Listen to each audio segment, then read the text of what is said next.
فرمایا کون صدیق جو اپنی شہزادی، اپنی نور نظر، اپنی بیٹی، اپنی لخت جگر جس کی عمر کم ہے، جو آپ کی حسین ترین بیٹی ہے، جو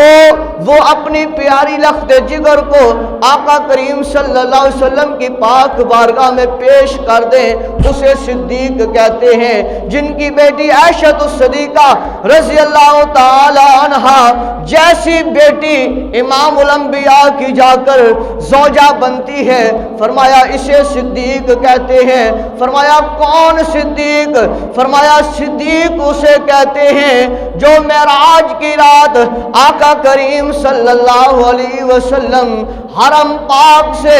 مسجد اقصی میں جائیں، مسجد اقصی میں جا کر نبیوں کو امامت کروائیں، امامت کروانے کے بعد پہلے آسمان سے ساتویں آسمانوں تک کا سفر کریں اور پھر ساتوں آسمانوں کو نیچے چھوڑ کر سدرۃ المنتہا تک کا سفر کریں اور سدرۃ المنتہا کے پاس جا کر جبریل جیسا فرشتہ ہاتھ باندھ کر کھڑا ہو جائے، یا رسول اللہ صلی اللہ علیہ وسلم اس کے آگے میں نہیں جا سکتا۔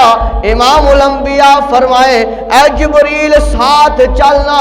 وہ جبریل کہے یا رسول اللہ میرے پر جل جائیں گے، میں راکھ ہو جاؤں گا۔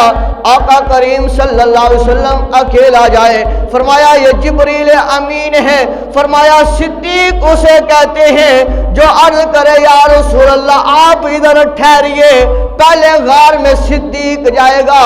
اگر جل گیا تو صدیق جلے گا، زخمی ہو گیا تو صدیق زخمی ہوگا،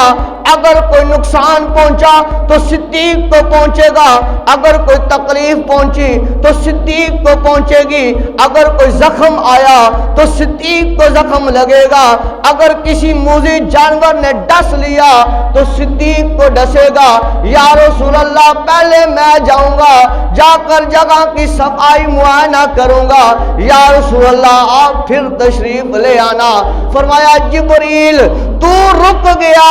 اس جگہ سے اس لیے کہ میں جل نہ جاؤں، میں کہیں راکھ نہ بن جاؤں۔ فرمایا صدیق اسے کہتے ہیں جو اپنے آپ کو جلا دے اور کہے یا رسول اللہ صلی اللہ علیہ وسلم میرا جینا اور مرنا آپ پر قربان ہے۔